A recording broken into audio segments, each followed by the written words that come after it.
वाहिगुरु जी का खालसा वाहिगुरु जी की Fateh. Welcome to my YouTube channel Kavneer academy. First of all, before starting the video, I would like to thanks all the viewers that have subscribed my channel and the subscribers which are liking my videos and sending their beautiful comments and suggestions. So देख सकते हैं आप भी आज board नया है, chapter भी नया स्टार्ट करने वाले हैं 9th क्लास का। सो बट एंथुसियाज्म वही है, हम मतलब कि हम मैथ्स को इजी वे से सीखना चाहेंगे। ठीक है, टीचर भी वही है, समझाने का तरीका भी वही है। तो सिर्फ एक बोर्ड चेंज हुआ है और हमारा एक आज नया चैप्टर शुरू हो रहा है। तो आज जो हमारा चैप्टर है उसका नेम है क्लास 9 का चैप्टर 4th है वो। यहाँ पे मैं चैप्टर 4th लिख देता हूँ। 4th चैप्टर कर रहे हैं हम स्टार्ट, लीनियर इक्वेशंस इन टू वेरिएबल्स। आज हम इसमें करेंगे इसकी इंट्रोडक्शन और कोशिश करेंगे पहली एक्सरसाइज भी कर दें। और मैं बता दूँ सभी को, इस चैप्टर में वी नीड ग्राफ पेपर हमें चाहिए। तो नेक्स्ट वीडियो के लिए आप प्लीज़, अगर मेरी वीडियोस को फॉलो कर रहे हैं तो आप प्लीज़ ग्राफ पेपर जो है अपने साथ रखें। ठीक है, ग्राफ पेपर से क्या होगा कि आपको बनाना जो होगा आगे इजी हो जाएगा, जो भी मैं आगे करवाऊंगा। ठीक है, तो सबसे पहले इंट्रोडक्शन में बात करते हैं लीनियर इक्वेशंस इन टू वेरिएबल्स। तो इसके नाम से ही इसका पता चल जाता है कि इस चैप्टर का पर्पस क्या है, इसमें क्या होगा। लीनियर इक्वेशन, लीनियर मतलब लाइन की इक्वेशंस किसमें, दो वेरिएबल्स वाली। एक लाइन की दो वेरिएबल वाली इक्वेशन हो सकती है। मतलब क्या है, इसमें ग्राफ के ऊपर ऐसे कोई भी ऐसे दो, एक दो तीन, एक स्ट्रेट लाइन में पॉइंट्स आ रहे हैं, सपोज करो ऐसे, यहाँ पे इन तीनों को ज्वाइन करके एक लाइन बन रही है। ठीक है, मतलब कि ग्राफ के ऊपर जितनी भी लाइंस बनती हैं, चाहे ये बन रही है चाहे कोई और बन रही है, ठीक है, कोई भी लाइंस बन रही हैं, तो उसमें क्या होगा कि हर एक लाइन की एक इक्वेशन होती है और वो होती है टू वेरिएबल्स में। ठीक है, तो हम बात करेंगे भी टू वेरिएबल्स वाली इक्वेशंस जो है वो कैसे करते हैं। ठीक है,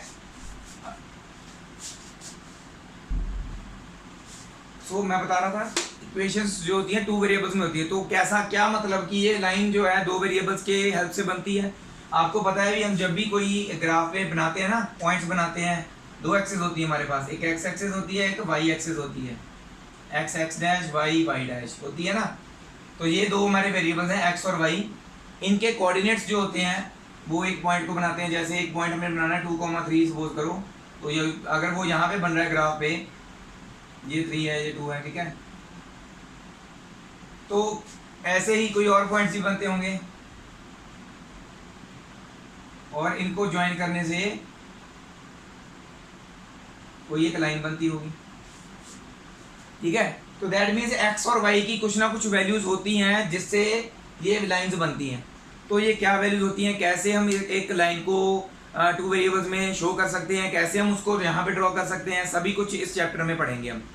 ठीक है, तो सबसे पहले बात करते हैं टू वेरिएबल्स की। बात कर रहे हैं एक लीनियर इक्वेशन इन टू वेरिएबल्स, दो वेरिएबल वाली इक्वेशन होनी चाहिए। इसकी जो जनरल फॉर्म है वो क्या है,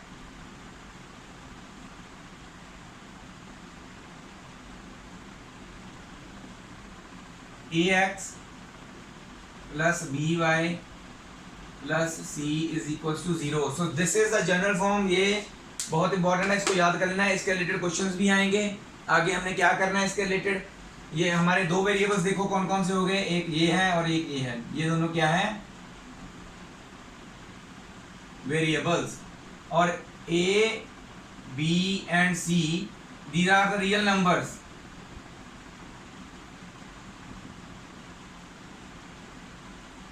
मतलब ये कोई भी रियल नंबर वैल्यूज हो सकती हैं, a b और c की जगह पे कोई भी वेरिएबल के अलावा कुछ भी हो सकता है। ओके, कई बार तो वेरिएबल भी होते हैं बट वो नेक्स्ट आएगा, हमारी 10th क्लास में आता है। ओके, तो 10th क्लास का भी ये सेम टॉपिक आपने याद रखना है, ऐसे ही आगे कंटिन्यू होगा। थोड़ा सा उसमें क्या है, इसका एडवांस्ड होता है। ठीक है, तो ये हो गई जनरल फॉर्म, ये नोट कर लेनी है। इसके रिलेटेड एग्जांपल्स करेंगे हम अभी। ठीक है, तो ये तो पता चल गया, ये जनरल फॉर्म, ये लीनियर इक्वेशन है एक वेरिएबल वाली। इसके रिलेटेड जब एग्जांपल्स करेंगे ना, आपको पता चल जाएगा कि मैं ये जो बात कर रहा था, लाइन कैसे ड्रॉ करते हैं ग्राफ के ऊपर, टू वेरिएबल्स का क्या मतलब है, इजीली आपको फिर ये क्लियर हो जाएगा जब हम एग्जांपल्स करेंगे। तो पहले फर्स्ट एक्सरसाइज के रिलेटेड करते हैं। ठीक है। एग्जांपल्स ये आप नोट कर लीजिए, बस थोड़ा सा ही है, जस्ट जनरल फॉर्म है, थोड़ा सा मैंने वैसे बताया है ग्राफ पे, ठीक है। सो जैसा कि मैंने आपको बताया था, हम एग्जांपल्स करेंगे तो क्लियर होगा। तो ये हमारी first examples, right each of the following questions in the form, ये हमारी फॉर्म बताई हुई है, इस फॉर्म में लिखना है सभी को। Indicate the values A B and C in each case, सबसे इजी क्वेश्चन 2 मार्क्स में आता है या 1 मार्क्स में आ जाता है कई बार, ठीक है। तो पहला क्वेश्चन हम करके बताते हैं। पहले तो सबसे पहले कौन सी फॉर्म में कन्वर्ट करना है, ax plus B Y plus C is equal to 0, मतलब राइट हैंड साइड पे 0 होना चाहिए, चाहे राइट हैंड साइड पे हो चाहे लेफ्ट हैंड साइड पे, मतलब एक साइड पे इधर राइट हैंड साइड पे 0 है, तो ओके। पहली टर्म x वाले वेरिएबल की होनी चाहिए, दूसरी टर्म y वाली वेरिएबल की होनी चाहिए, तीसरी टर्म जो है वो विदाउट एनी वेरिएबल होनी चाहिए, मतलब कांस्टेंट टर्म होनी चाहिए, ठीक है। तो देखो पहली टर्म x वाली वेरिएबल ठीक है, दूसरी टर्म y वेरिएबल वाली, तीसरी टर्म है नहीं, वो कहाँ पे है, दूसरी 0 इक्वल टू के दूसरी तरफ है जहाँ पे हमें 0 चाहिए। तो हम इसको करेक्ट कैसे करेंगे, 2x plus 3y equals to 4.37 था ना, माइनस 4.37 इज इक्वल्स टू 0, हो गई कन्वर्ट उस फॉर्म में। ax plus B Y plus c होना चाहिए था, तो डजेंट मैटर भी प्लस है कि नहीं है, हमने सी की वैल्यू विद साइन उठा लेनी है। अब उन्होंने क्या पूछा है, पहले तो इसको हमने सही कर लिया इक्वेशन के अकॉर्डिंगली, ऑन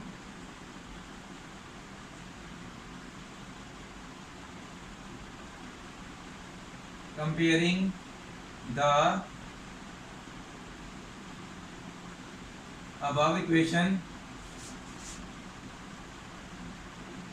विद, किसके साथ कंपेयर करेंगे, ax plus B Y plus C is equal to 0, X का वेरिएबल a, यहाँ पे x का कोफिशिएंट, सॉरी x का कोफिशिएंट a, x का कोफिशिएंट यहाँ पे 2, a की वैल्यू कितनी आ गई 2, b की वैल्यू, y का वेरिएबल b, y का कोफिशिएंट 3, तो b कितना आ गया 3, ठीक है। ऐसे ही विदाउट एनी कोफिशिएंट और वेरिएबल कांस्टेंट टर्म माइनस 4.37, यहाँ पे पॉजिटिव c, सो c की वैल्यू माइनस 4.37, आंसर आ गया, यही पूछा उन्होंने। बस उन्होंने पहले बताया कि पहले इसको इस फॉर्म में कन्वर्ट करो, हमारा राइट हैंड साइड पे 0 चाहिए हमें, उसके बाद क्या करो, a b और c की वैल्यूज बताओ, बस, ठीक है। बाकी क्वेश्चन भी मैं कर रहा हूँ, इसके नीचे इसको नोट कर लो, इसी को रब करके फिर मैं नेक्स्ट क्वेश्चन और नेक्स्ट ऐसे करूँगा, थोड़ा थोड़ा से रब करना पड़ेगा, नोट कर लीजिए ये वाला।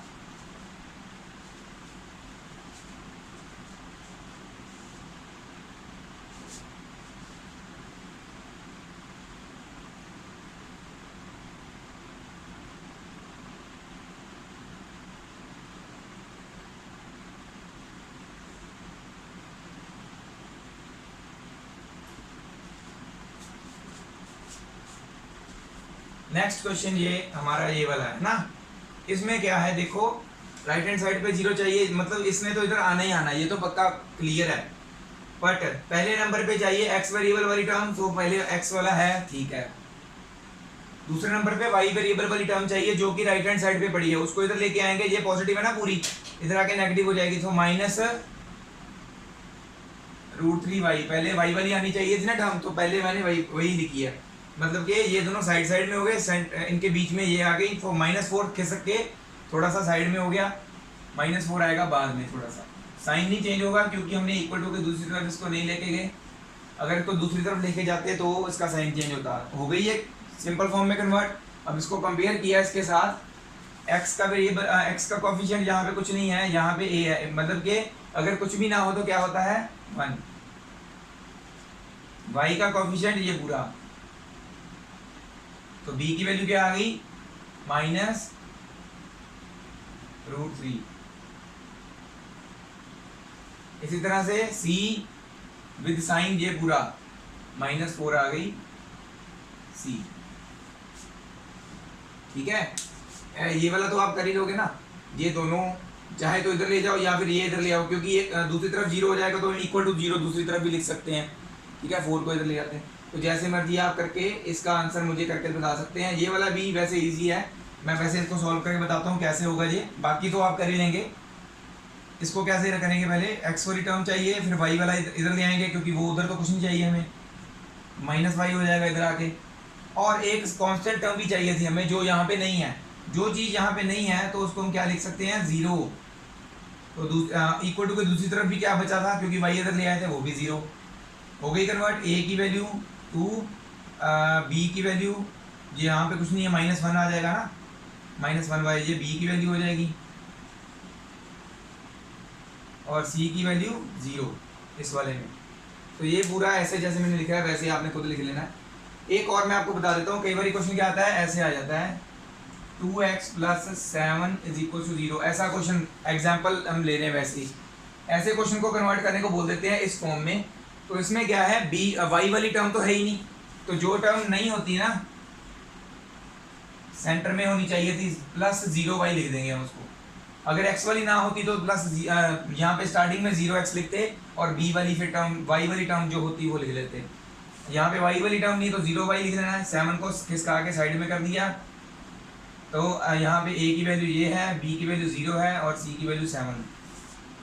ऐसे क्वेश्चन में ऐसे होता है, ठीक है। ये भी आप एक तरह से नोट कर लीजिए, ये सारा आप नोट कर लीजिए। जो मैंने कंप्लीट नहीं करवाया वो पूरा कंप्लीट करना आपने। नेक्स्ट हमारी एग्जांपल है एग्जांपल 2।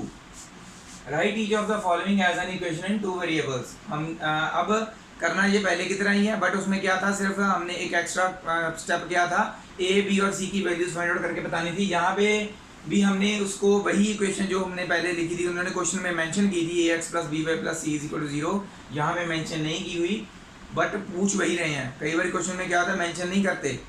पेपर में ऐसे हो सकता है आपको मेंशन ना करें, ऐसे लिखा ना इक्वेशन 2 वेरिएबल वाली चाहिए, तो दैट मीन्स वही वाली इक्वेशन में कन्वर्ट करने को बोल रहे हैं जो हमने पहले की थी, ठीक है। तो कंपेयर नहीं करने की जरूरत अब, क्योंकि हमने ए बी और सी की वैल्यूज नहीं निकली, सिर्फ इनको कन्वर्ट करना है 2 वेरिएबल वाली इक्वेशंस में।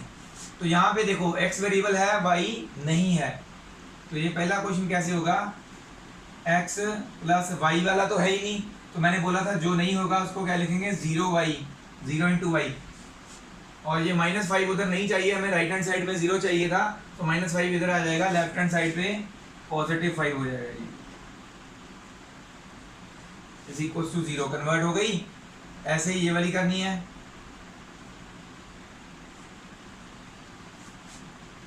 मैं ये वाली करके बताता हूँ, ये दोनों आपने खुद करनी है। इसमें देखो 5y मतलब y वाली टर्म है, x वाली टर्म नहीं है। पहले लिखेंगे 0x, उसके बाद 5 वाली टर्म, y वाली टर्म ऑलरेडी है, पॉजिटिव में है और ऑलरेडी, सो +5y लिखेंगे। अगर यहाँ पे लिखा होता -5y तो यहाँ पे -5y लिखते, और 2 उधर है, राइट हैंड साइड में हमें नहीं चाहिए, इधर लेके आना लेफ्ट हैंड साइड पे, -2 = 0। बस उन्होंने कन्वर्ट करने को बोला था, 2 वेरिएबल में हो गई कन्वर्ट। आप कन्वर्ट करने के बाद लिख सकते हो hence the equation is converted into 2 variables, simple, ठीक है। तो ये हो गई हमारे 2 मैंने कर दिए पार्ट्स, 2 पार्ट्स आपने खुद करने हैं। जो जो भी मिसिंग है वैसे आपने करना है जैसे आपको मैंने बताया अभी, ठीक है। ये नोट कर लीजिए, और हम अब करेंगे, हम एक्सरसाइज स्टार्ट करते हैं, क्योंकि इसके बाद एक्सरसाइज के क्वेश्चन स्टार्ट होते हैं। नेक्स्ट हमारा क्वेश्चन फर्स्ट आता है, एक्सरसाइज 4.1 हमने स्टार्ट कर दिया है। थोड़ा सा लाइट हो गया मेरा स्केच, सो इसको मैं सही कर लूँगा। तो आप यहाँ पे मैं बोल देता हूँ, वो लिख लीजिए अगर क्लियर नहीं है तो। The cost of a notebook is twice the cost of a pen. एक नोटबुक की कॉस्ट पेन की कॉस्ट से डबल है। Write a linear equation in 2 variables to represent this statement. इस स्टेटमेंट को रिप्रेजेंट करने के लिए 2 वेरिएबल वाली एक इक्वेशन लिखनी है। तो हमें दोनों की कॉस्ट नहीं पता, लेट कर लेते हैं, let the cost of a notebook is ₹X and the cost of a pen is ₹Y। एक नोटबुक की कॉस्ट x मान लेते हैं, एक पेन की कॉस्ट y मान लेते हैं। उन्होंने बताया है नोटबुक की कॉस्ट इज इसका मतलब इक्वल टू इज ट्वाइस का मतलब 2 times the cost of, 2 times का मतलब 2 × किससे किससे मल्टीप्लाई करना है, कॉस्ट ऑफ ए पेन से। आ गई इक्वेशन। इसको हम, हमारा सी नहीं दिया हुआ तो ऐसे भी चलेगा, क्लियर हो ही रहा है कि सी नहीं है। प्लस जीरो लिखना है लिख दो, नहीं लिखना तो कोई बात नहीं, क्योंकि रिप्रेजेंट करने को नहीं बोला उन्होंने, पूरी प्रॉपर सी वाली कॉन्स्टेंट टर्म भी होनी चाहिए। तो दो वेरिएबल्स बोले थे, दो वेरिएबल वाली इक्वेशन आ गई है, तो ये हमारा आंसर है। बस इतना सा काम है, अभी सिर्फ रिप्रेजेंट करने को बोल रहे हैं। नेक्स्ट वीडियो और एक्सरसाइज में क्या होगा, इस सभी को हम ग्राफ पे कैसे बनाएंगे, ये जो इक्वेशन आई है इसको ग्राफ पे ड्रॉ करके कैसे बताना है वो हम करेंगे। सो नेक्स्ट वीडियो के लिए मैंने आपको पहले ही बता दिया है, प्लीज़ अपने ग्राफ जो है वो प्रिपेयर करके रखें, पहले ही अपने पास रखें, तो इजीली आपको साथ साथ में ड्रॉ करना भी इजी लगेगा। ग्राफ पेपर होना चाहिए, स्केल, पेंसिल, रबर, शार्पनर सभी आपके पास अवेलेबल हो साथ में जब आप मेरी वीडियो देख रहे हो। तो नेक्स्ट जो हम करेंगे नेक्स्ट वीडियो में, तो वो आपके लिए ईजी हो जाएगी। ठीक है, ये वाला नोट कर लीजिए। एक और क्वेश्चन रह गया है एक्सरसाइज का, उसके बाद हम वीडियो को जो है यहाँ पे ख़त्म करेंगे। ठीक है, ये नोट कर लीजिए। नेक्स्ट और लास्ट सम इस एक्सरसाइज का, ऐसा सम हमने एग्जांपल में ऑलरेडी कर लिया है, मैंने बताया भी है कैसे करना है। Express the following linear equations in the form ax + by + c = 0 and indicate the values of a, b and c in each case. ठीक है, वैसे तो मैंने ये करवाया, फिर भी आपके लिए मैं ये फर्स्ट सम जो है ये यहाँ पे जस्ट एक बार डाला हुआ है, ये उसमें कोई दिक्कत नहीं है। मैंने बोला था आपकी जो वेरिएबल्स के अलावा a, b और c की वैल्यूज कुछ भी हो सकती हैं, कोई भी रियल नंबर हो सकता है। तो ये एक तरह का रियल नंबर ही है। ओके, ये वाला भी मैं आपको करके बताऊंगा, बाकी तो इजी आप खुद कर लेंगे, आपको मैंने ऑलरेडी समझाया हुआ कैसे करना है। तो पहले हम ये वाला करेंगे। इसमें क्या है, इधर राइट हैंड साइड में 0 होना चाहिए, तो उसको इधर ले आएंगे।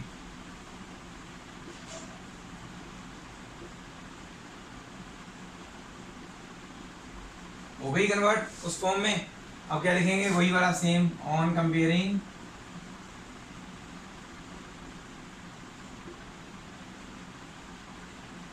above इक्वेशन विद, किसके साथ कंपेयर करेंगे, ax + by + c = 0 के साथ। x का कोफिशिएंट, यहाँ पे x का कोफिशिएंट a = 2 है, b = 3 है, और c कितना है, अलॉन्ग विद साइन, ये पूरी वैल्यू -9.35 बार आंसर। इसी तरह से ये वाला क्वेश्चन देखो, पहले से ही सही फॉर्म में है ये। हमने क्या है, वेरिएबल्स जो हमारे a, b और c की वैल्यूज निकालनी है वो कैसे आएंगी वो क्लियर करने के लिए मैं बता रहा हूँ, पहले से ही वो उस फॉर्म में है। ओके, x माइनस, देखो यहाँ पे y के नीचे क्या है 5, तो इसको कैसे लिख सकते हैं, अगर यहाँ से हम y खत्म कर देते हैं तो y की जगह पे क्या बचेगा, 1/5 ना, है ना। तो इसका मतलब y का कोफिशिएंट क्या है, 1/5। असल में वेरिएबल को हटा के देख लो, वेरिएबल को हटा के क्या बचता है, वो उसका कोफिशिएंट होता है। ठीक है, वेरिएबल को हटा के लेफ्ट हैंड साइड में क्या बचता है, यहाँ पे यहाँ से y को हटाएंगे, y की जगह पे 1 आएगा, तो 1/5 -1/5 जो है कोफिशिएंट है y का, 1/5 × y ऐसे लिख लेंगे इसको, कोफिशिएंट पहचानना इजी हो जाएगा। ओके, -10 = 0 ऑन कंपेयरिंग, यही वाली लाइन हम यहाँ पे लिखेंगे, उसके बाद हम ये वाली लाइन लिखेंगे कंपेयरिंग वाली। ठीक है, फिर a, b और c की वैल्यू लिखेंगे, है ना। a की वैल्यू यहाँ पे कुछ नहीं है, x के साथ कुछ नहीं है, तो क्या होगा 1। या फिर ऐसे देखो, x को हटा के देखते हैं तो अगर वेरिएबल हटा रहे हैं तो कुछ आना चाहिए ना, कांस्टेंट ऐसे खाली तो नहीं हो सकता, तो वो 1 होता है। ठीक है, तो a की वैल्यू 1, b की वैल्यू ये पूरी मल्टीपल में जो भी है विद साइन -1/5, और c में क्या आता है -10, ये पूरी वैल्यू कांस्टेंट वाली। तो ये पहले दो मैंने सॉल्व करके बता दिया आपको। ठीक है, ये वाले सारे जो क्वेश्चंस हैं आप खुद करेंगे। ठीक है, तो आज के लिए बस इतना ही है, थोड़ी हमारी शॉर्ट वीडियो बनी है क्योंकि ये चैप्टर की इंट्रोडक्शन और फर्स्ट एक्सरसाइज हमारी जो बहुत छोटी थी। नेक्स्ट एक्सरसाइज के लिए हमें ग्राफ पेपर चाहिए, तो इसलिए मैंने आपको टाइम भी दिया और बता भी दिया है। आप नेक्स्ट वीडियो के लिए ग्राफ पेपर पहले प्रिपेयर करके रखें। ठीक है, और हम ऐसे ही बहुत बढ़िया तरीके से इजी वे से सारे डाउट्स क्लियर करके मैं कोशिश करूँगा आपके जो जितने भी डाउट्स होते हैं मेरे माइंड में आते हैं, जो मैं क्योंकि मैं स्कूल में पढ़ाता भी हूँ, तो बच्चों के माइंड में क्या डाउट्स आते हैं, उनको क्या समझ नहीं आता, वो मैं क्लियर करने की कोशिश करता हूँ। ठीक है, तो ऐसे ही हम पढ़ते रहेंगे, मैथ्स को और इजी बनाते रहेंगे। Let's make maths very easy for us. Okay, तो ये नोट कर लीजिए, स्क्रीन पॉज करके ये सारा।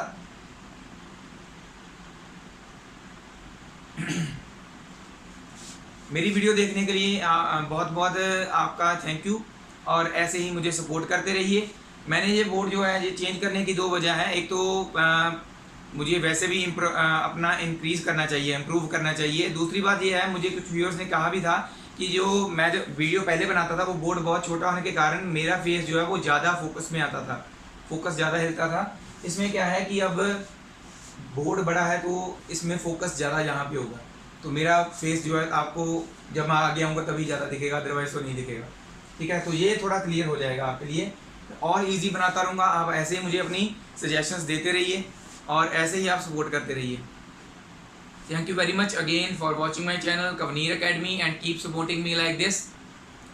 एंड जितने भी आपके आसपास मोबाइल फ़ोन्स अवेलेबल हैं, प्लीज़ उनसे आप मेरा जो चैनल है सब्सक्राइब कर दीजिए, लाइक कर दीजिए वीडियोस, ताकि मेरा चैनल जो है वो जल्दी से जल्दी अप आए। और जब भी आप इजीली सर्च करें कवनीर अकेडमी लिख के तो वो आपको इजीली मिल जाए। ठीक है, अभी थोड़ा सा डिफ़िकल्ट भी मिलता है, जब आप थोड़ा सा मेरे को सपोर्ट करेंगे, अच्छे सब्सक्राइबर्स हो जाएंगे तो मेरा चैनल जो है ईज़िली आपको शो होना शुरू हो जाएगा। तो वाहेगुरु जी का खालसा, वाहेगुरु जी की फतेह।